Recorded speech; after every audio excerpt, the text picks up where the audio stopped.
Retomamos la conexión con Santiago Auserón para seguir conversando acerca de los espacios de la música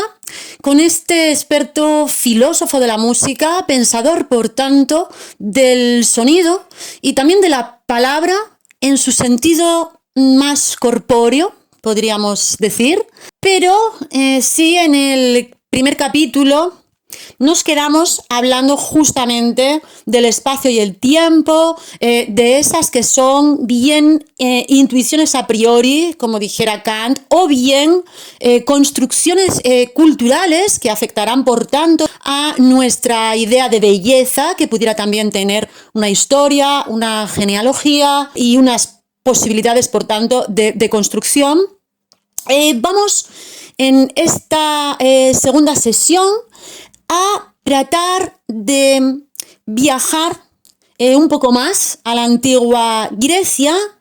a la antigüedad en general de nuestras civilizaciones y visitar algunos puntos que nos interesa contrastar o confrontar o heredar de esa tradición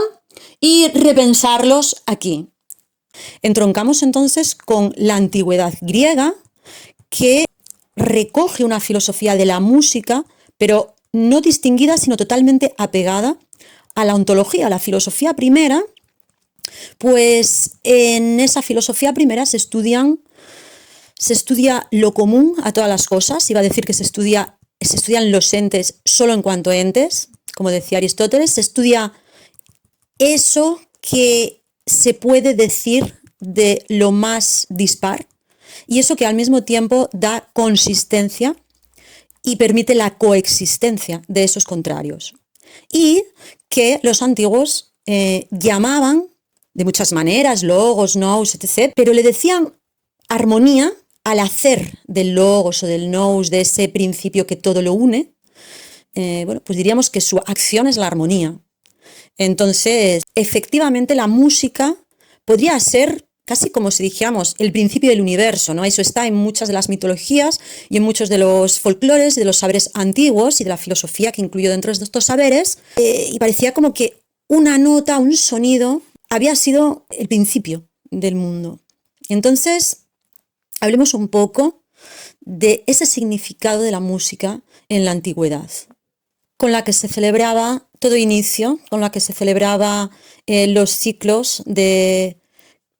orden y caos, de aparición y destrucción de diferentes sentidos, con el que se celebraba, por decirlo resumidamente, la fiesta en sentido griego, pero no solo con la que se celebraba la fiesta, sino que la música celebra también la aparición de diferentes estados de cosas. La música es sucesión de notas y silencios que ocupa el lugar de la celebración, de la escucha o de la danza, espacio que se temporaliza en dos dimensiones extremas, en la dimensión actual e inmediata del tempo compartido y en el alcance de la memoria remota, llamada por los griegos mnemosine, madre de las musas. La percepción del sonido consonante nos compromete con el reto de hacer sincrónica la herencia de los ancestros, pero a la vez fuerza toda pretensión sincrónica a medirse con el alcance de la memoria y con las actividades de sus hijas, todas ellas relacionadas con las artes de la palabra y del sonido. Estas son las dimensiones desde las cuales debemos pensar la música como experiencia estética. Aísthesis, tomada en su sentido primario como mera percepción antes que percepción selectiva de las formas que llamamos bellas. Debemos reconsiderar, pues, la estética en sentido kantiano, las formas de la sensibilidad externa e interna, el espacio y el tiempo, cuestionando además si verdaderamente son formas a priori o productos de una tradición. Muy interesante eso que apuntas acerca del espacio y el tiempo, como formas a priori o como productos, construcciones que tuvieran pues una genealogía detrás y que pudieran entonces también ser indagados históricamente, digamos, ser deconstruidos, por decirlo también de otra manera. Y ya que hablamos de la construcción o a priorismo del espacio y del tiempo, que son esas formas, intuiciones de la sensibilidad, también sería interesante entrar en el terreno de lo bello. Pues lo bello, como categoría estética inevitable, tiene que ver también con el espacio y el tiempo, con cómo ubicamos, ordenamos o despiezamos los objetos en el espacio y en el tiempo, ¿verdad? Es una polémica, un debate muy tradicional, el que nos lleva a hablar acerca de la esencia de la belleza, o, dicho de otra manera, de por qué es bello lo bello, o de por qué captamos como bellas algunas cosas, sean visuales, sonoras, olfativas, y como feas o carentes de belleza otras. Hablemos un poco más de esta cuestión. Las formas bellas proceden de la interacción entre la selección natural y la cosecha de lo escogido para alimentarlas y hacerlas durar. Cada vez que son sublimadas, encubren la pugna material, el encono de la técnica y de las artes, technai, para producirlas y preservarlas como valor eminente. Esa interpretación finalista, selectiva o sublimada de la estética procede de la mentalidad de la antigua aristocracia griega, que tomaba por representación de las cosas su parte eminente, la excelencia, arete, y la capacidad de dominio. El logos griego hereda esa voluntad de representación por excelencia. Esto que comentas acerca de la visión estética y de la belleza en las aristocracias griegas choca con algunas cosas que hablamos, ¿no?, en nuestras conversaciones acerca de lo que sería la experiencia estética, ¿no?, que habitualmente, o al menos yo la comprendo como una contemplación que no tiene esa pulsión de dominio, sino una más serena relación con el objeto de la mirada, ¿no?, con el objeto de percepción,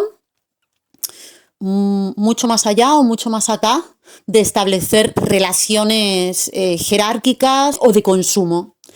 ¿Cómo explicaría Santiago esta cuestión? La experiencia musical nos devuelve al entorno en que se traman las relaciones entre lo eminente y lo ínfimo, entre lo visible y lo invisible. El cultivo de la estética como rama del pensamiento reconoce, tal como dices, Belén, en tus notas, un estado de contemplación que no pretende dominar su objeto. No pretende dominarlo, pero acepta acaso su dominación. Le rinde tributo y adoración. Sublima la música como armonía del universo. La estética tiende a la añoranza platónica de lo sublime, a reducir la práctica musical a un paradigma que deja en el olvido su origen remoto, las artes de la tradición oral, y se entrega a la tarea de ensalzar la función simbólica de la parte eminente,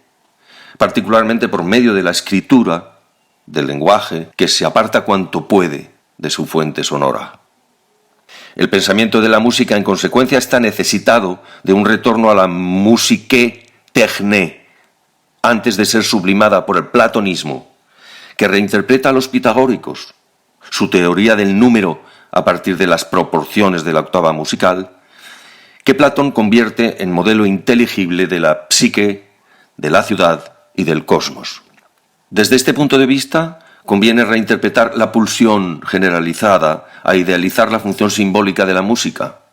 juntar de nuevo las dos mitades del símbolon,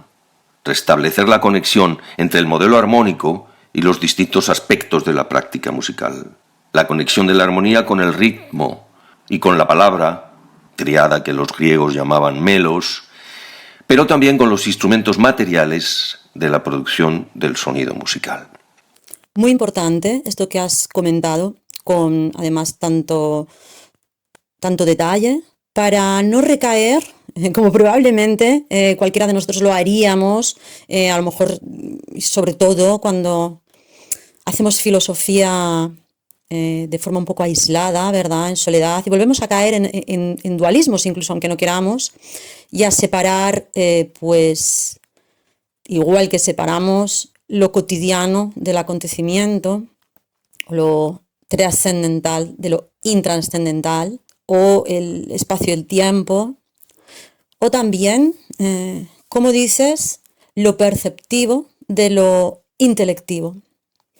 con la pena, además, de que el lenguaje pierda musicalidad y la música se desentienda o se incomprenda también como lenguaje, o mejor que como lenguaje, como medio de propagación, de comunicación y también de acuse de recibo. Y cuando hablamos de medio de propagación,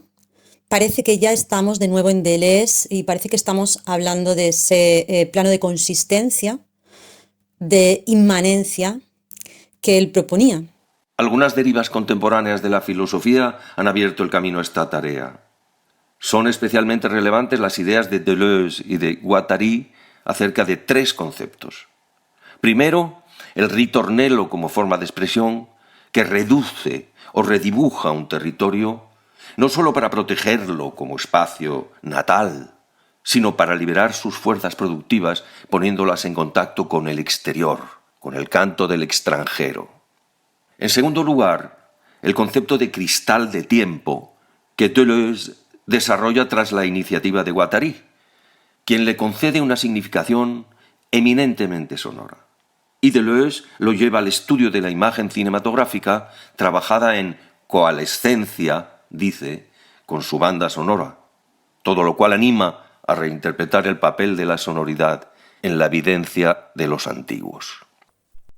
Pues con este ritornello, con esta imagen cristal y con estos conceptos de la filosofía deleuziana que tramitan de algún modo tantos otros de los antiguos, de la antigüedad griega y de otras antigüedades que son incluso contemporáneas o que podríamos pensarlas como virtuales, no explotados. Creo que podemos despedirnos por ahora y me gustaría hacerlo con la lectura de esta cita de un pensador imprescindible, no sé si para la filosofía de la música, pero sí para la filosofía de la danza, de la que seguiremos también hablando en relación con su partener sonoro, que es Roger Garaudi, y que nos lleva también a la importancia de esa íntima relación entre la danza, la música y la vida. Testimonio de ello deja, en este caso, la antigüedad egipcia. Identificarse por medio de la danza, con el movimiento y las fuerzas de la naturaleza, para captarlas por medio de la imitación, constituye una necesidad primordial de la vida, ya que con la fijación al suelo y el nacimiento de la agricultura, el conocimiento de los ritmos de la naturaleza es una necesidad vital. En el Egipto de hace 6.000 años, al alba, cuando la noche comenzaba a palidecer y se iban apagando los astros, cuya danza celeste era la imagen misma del orden de la naturaleza, el hombre, angustiado por la ausencia de esta imagen, toma la estafeta para mantener, imitándolo, el orden del cielo. Entonces comenzaba la danza de la estrella matutina, con sus rondas. Por medio del movimiento figurativo de los planetas de ese baile simbólico, contemporáneo del nacimiento de la astronomía, enseñaba a los hijos del hombre las leyes que regían el cielo armónico de los días y de las estaciones, leyes que permitían prever y, por tanto, dominar las crecidas del Nilo, transformándolas de destructoras en fecundantes y preparar a tiempo los diques y los canales.